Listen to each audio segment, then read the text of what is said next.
Good afternoon, everybody. Thank you for joining us. My name's Bronwen Edwards. I'm the CEO of Roses in the Ocean, and I'm very privileged to be one of the co-design facilitators on this New South Wales post-suicide support service co-design. And today we're here for a feedback loop, bringing you the collated outputs from recent combined session. So I'm going to share my screen and start sharing everything with you. Just before I do, though, I would like to acknowledge the traditional owners on the lands in which we're all gathering, different lands today, pay my respects to elders past, present and future, and also to acknowledge all the people with a lived experience of suicide in our communities. A special thank you to all those with a lived experience of suicide who've been contributing to this process, and also to people who've been impacted by suicide through their various occupations and roles that they play in community. All right, so just let me share my screen with you and then we will get underway.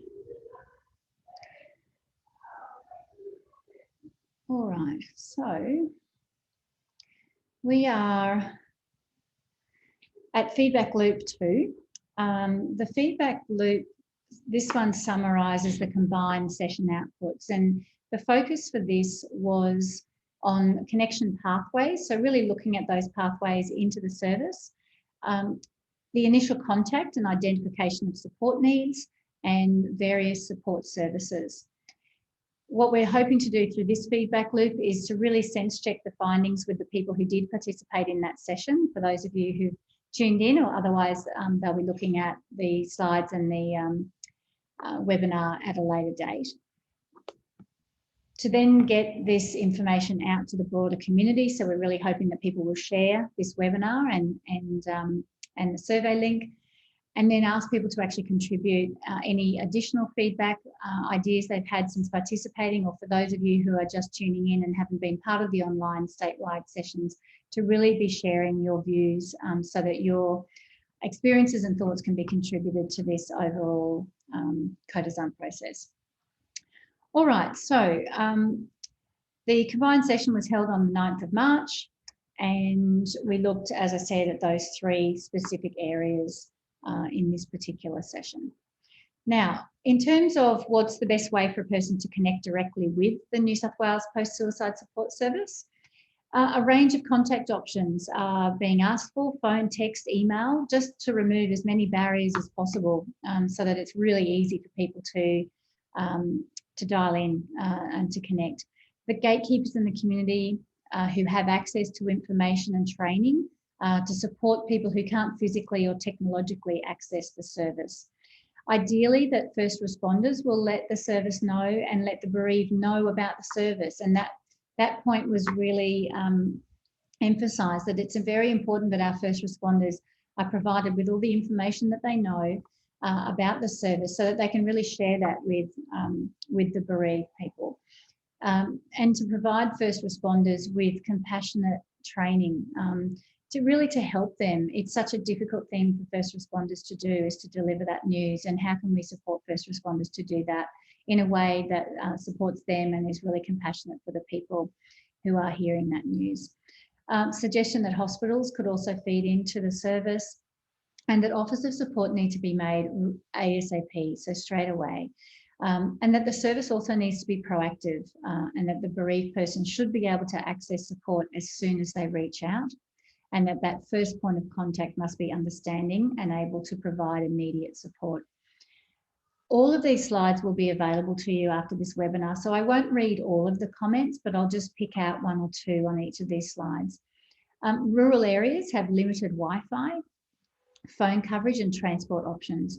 Someone face-to-face to support the bereaved through the contact process, or a system where someone in the area is a rep and can help the bereaved connect with the service. And people don't know about the service until they need them often. So first responders play a very key role in linking you in with the service. I think that also speaks to the communication strategy that needs to be embarked upon as well with these services. Now, the next thing we looked at is in terms of connection pathways in is, what is the New South Wales PSS Service's best approach to reach out to someone when a third party notifies them of a death by suicide? And there's 3 connection possibilities that were explored here.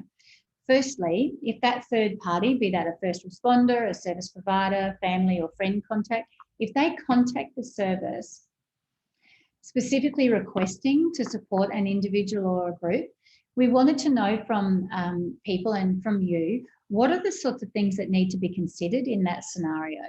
So first of all, it must be culturally sensitive to that person's needs and individually tailored, because everyone's needs are going to be really different.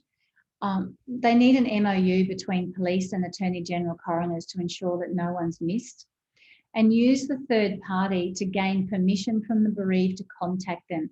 This issue of gaining consent was something that came through very, very clearly, particularly from the post-vention workers that were part of the co-design, but really making sure that the people who'd been bereaved gave their consent to be contacted and to find out what the most appropriate time is, and also who the most appropriate person within that particular group of people who've been bereaved would be to reach out to. Obviously, a person-centred approach, utilise that third party to really help to get in connection with that key person. And it just starts with increasing awareness and having conversations about suicide.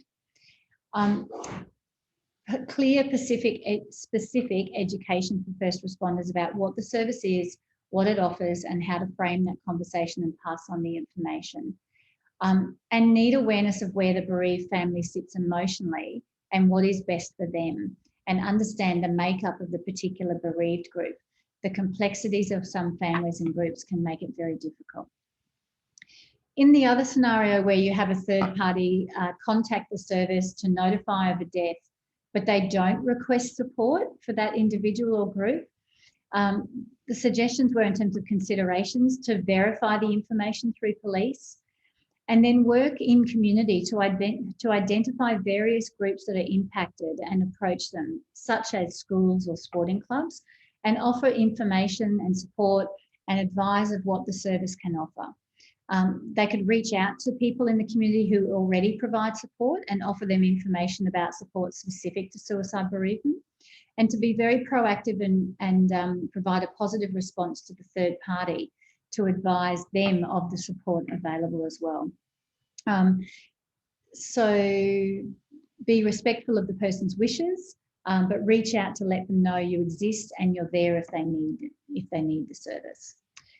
In this final connection pathway was around the service actually becoming aware of a suicide through the media. So be that newspaper or social media or by word of mouth.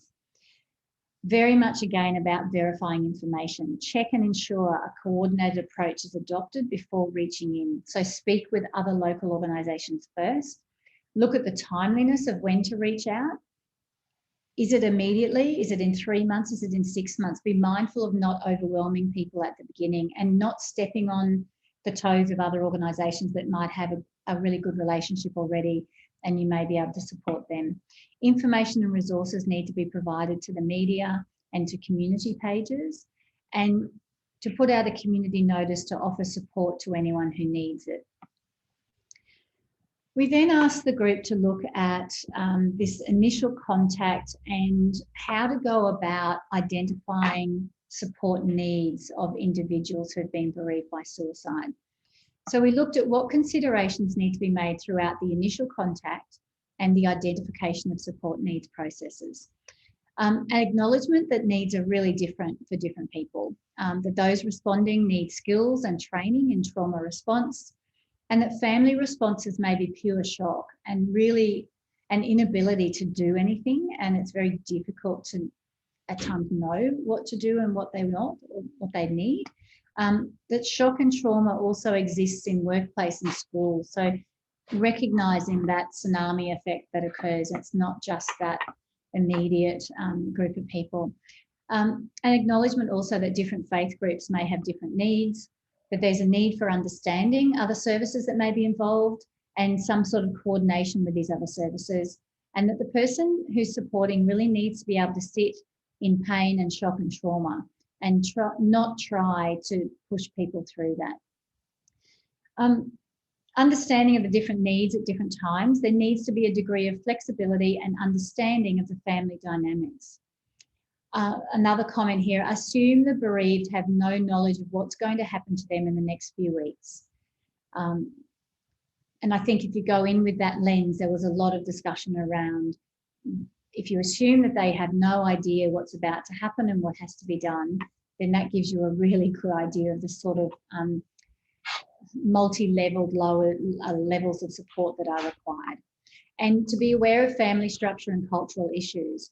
Do people need emotional support or practical support?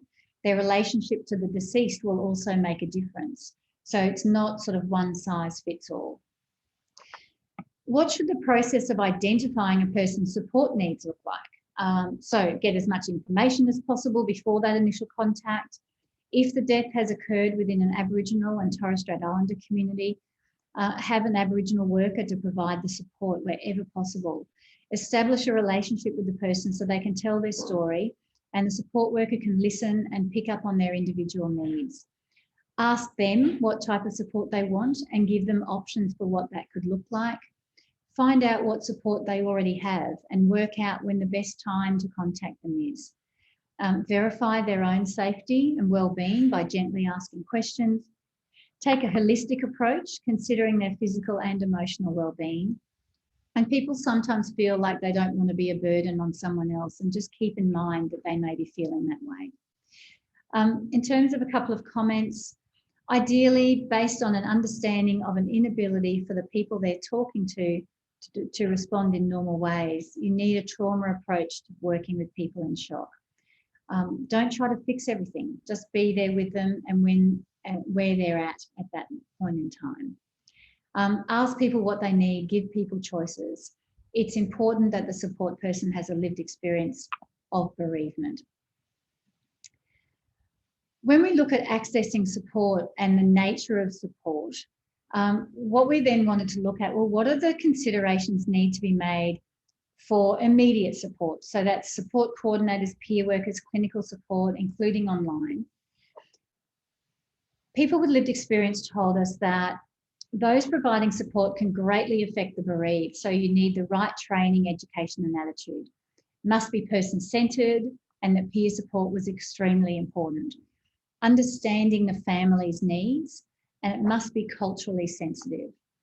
Needing a full understanding of the background. So the more information that the service can glean, the better they're going to be able to support.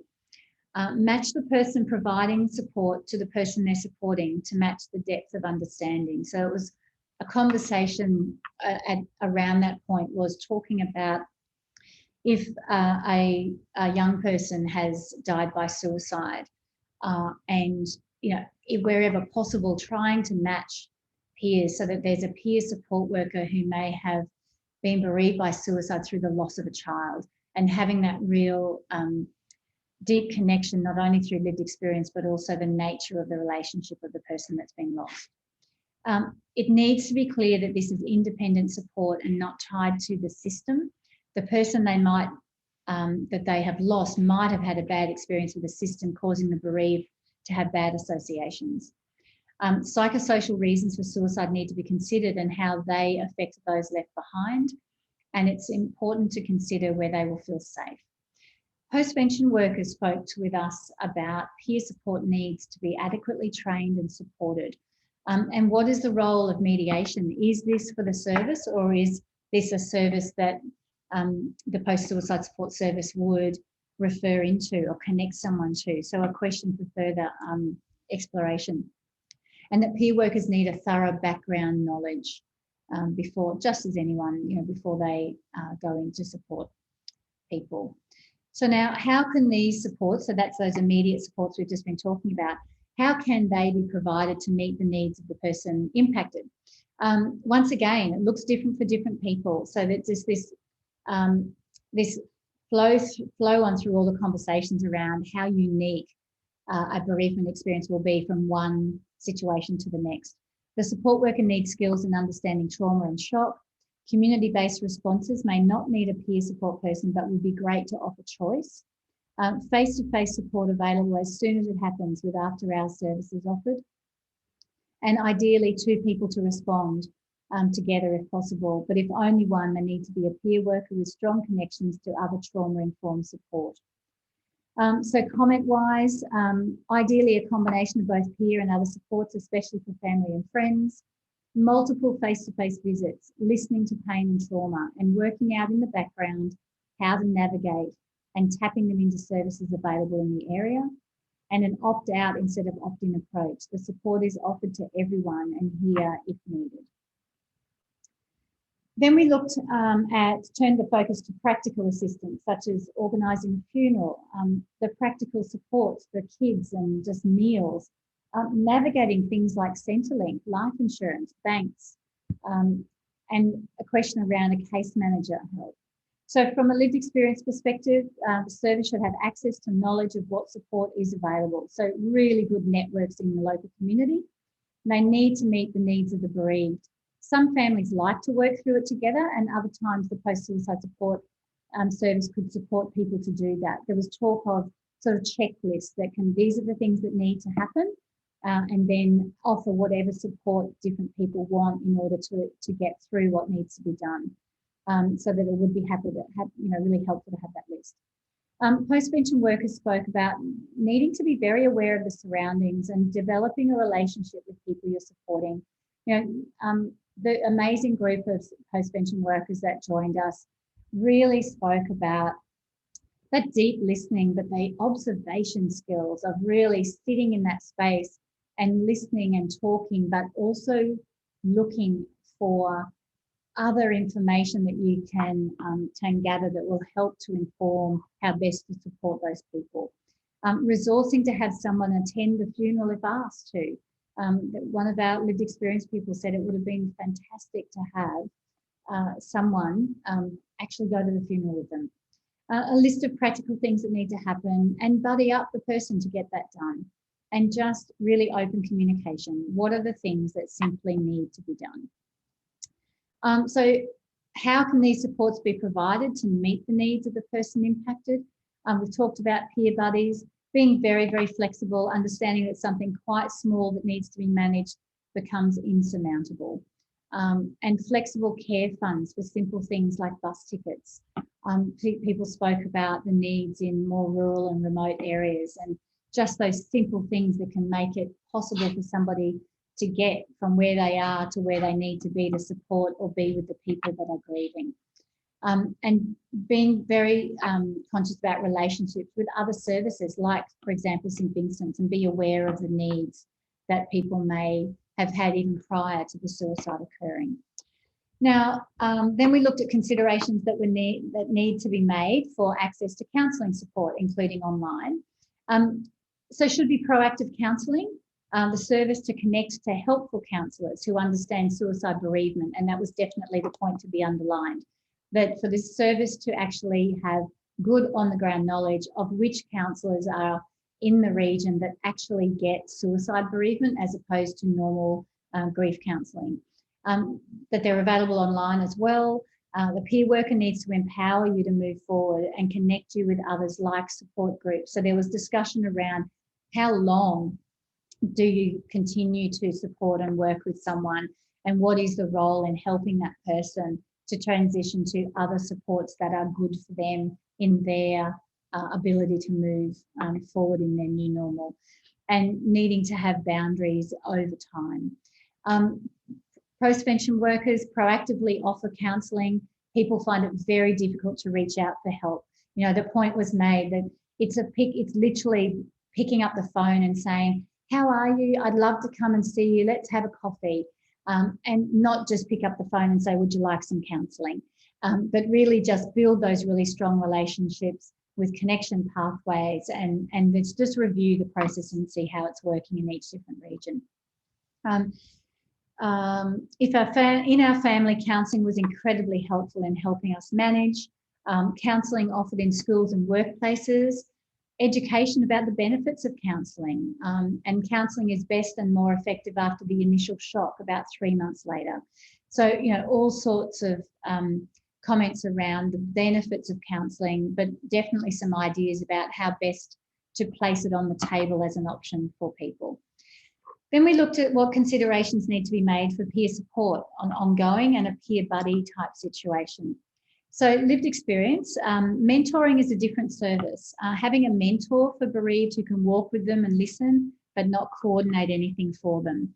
There was a good discussion around the difference between mentoring and peer support, but ultimately it needs to be flexible, long-term relationships should be established, the service could connect families to other families as and when they're ready, and very different grief depending on who was lost.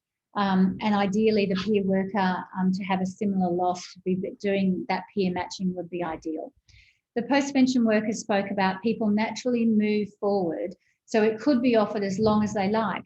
Some people may look for support 30 years on from the loss, and that is something that was spoken about. You know, people may not have had access to the service at the time of their loss, but being able and welcome to connect in with the service at any point in time they feel that they could benefit from that support. So no time frame, soft touches that are not necessarily time consuming. People spoke of just postcards, text messages, just those really little light touches that just let people know that they haven't been forgotten, and take care of peers' own well-being, fatigue and burnout. How can these supports be provided? The peer worker's ongoing role can include soft touch points, reaching out, reconnecting with someone if the family has been heard from for a few months, checking in supports. Considerations to be made around community-based support. So schools or workplaces were highlighted, community-based support utilising organisations like St Vincent's, footy clubs, anyone who can provide support networks. And in rural areas, community-based supports are used even more, and that school is incredibly important. But the role that this service can play in actually preparing the ground in those places for when someone who's bereaved steps back into that can be incredibly helpful and pave the way for that person to feel much more comfortable to re-enter some of those support networks that they had before their loss. Post-pension workers spoke about the need for good role clarity and good idea of how long intense involvement will last. They did feel a need to protect their peers and need to go beyond just the direct family who's offered support and look broadly at who else is being impacted, and encourage people to think broadly into community, educate community on the type of support that they can provide, each and every one of them. A few comments from that. Establishing a tree, inverted commas, within community of who has been impacted, like friends, colleagues, who are often not supported because they're not direct family, and being able to access those people in community. So once again, looking broadly. I don't think the service should wait until the community asks for help. I believe services need to approach the community. Talked about having a consortium of services in each community, and actually for this service to facilitate a bi-monthly meeting for ongoing coordination and just developing really good relationships, so that when a suicide loss does occur, you've got great relationships to tap into straight away. And educate schools and workplaces to support bereaved in their own communities, better equip them to support students. Considerations to be made around family-based support. So family therapy, supports to individual family members, including children. Now, I do want to mention at this point that we were starting to run out of time. And so there's the last few of these really need some more exploration, and we're really looking for people to contribute through the survey. And then the same work will be done in the 5 local co-design sessions that are happening in a week's time. So in any case, from the lived experience viewpoint, even within families, people are different in their grief and have different needs. From the post-pension workers, really looking for a depth of knowledge around trauma, understanding different reactions for different family members, and suicidality of family members needs to be considered, people to be aware of that. And that some families might need more intensive or a tiered approach. So as you can see, that last one, we had literally run out of time because of the fabulous conversation that had been engaged in. There's a couple of other questions here that we want to explore through this survey and then in local co-designs, and that is, what are the considerations need to be made for support groups and how can they be provided to meet the needs of the people impacted? And then support beyond the immediate loss in the first 12 months, and what might those supports look like and how might they be offered to people. We then looked at, I beg my pardon. Yes, all right. So now we're looking at considerations around that 12-month anniversary and other special dates. And an acknowledgement of lived experience people that the needs really vary by individual. Not all families choose to remember the date and focus on celebrating birthdays. So you really need to ask the family what they want. And the postvention workers were all saying that they really wanted a very good, reliable system, an automatic reminder to reach out to the bereaved, because they really feel those dates and they know how important it is, and they all want to be able to reach out. So having a mechanism to do that. And ideally, a suggestion that the service might somehow be able to just do one of those really light touch check-ins with people every 6 months or so, really indefinitely, or until the family say they're not sort of looking for that. Still to explore was around the clinical supervision for postvention workers and the training for postvention workers and support for postvention workers who are in non-postvention organisations. So we've had some good discussions around people who are in that role in their organisation, but the actual organisation doesn't really understand suicide bereavement. And so how can this service actually bolster the knowledge and understanding of other organisations around suicide bereavement? So that's something that's really interesting to keep exploring. When we looked at other additional supports, are there any additional supports you think would be required other than those that we'd sort of already gone through? Giving the opportunity for a family advocate, legal guidance, assistance with coronial inquiry and what actually happens. There was just so many people who had no idea, as is totally understandable, about what's the process. Counselling support from someone who has a knowledge of post-traumatic stress disorder, an advocate for children if the parents were estranged and the parent has died by suicide. Understanding of health implications for people following a bereavement. So assistance with community health and GPs, financial assistance, return to work support, it can be very traumatic, and school and workplace-based support. In terms of considerations, just the fact that suicide bereavement is very complex grief, it's important for people to know that they're always welcome back and that support is open-ended. Services need to be free or a minimal cost. People without support do worse in year 1, 2 and need to consider ongoing access to support. Flexibility and length of engagement and allowing people to utilise the service at any time. Access points all along. Often people don't want anything at first and then they get to a point where they want support, and that people may not know the service exists and are struggling decades down the track. So once again, really important that this service becomes very widely known about and really genuinely embedded into community and integrated. How can additional supports be provided?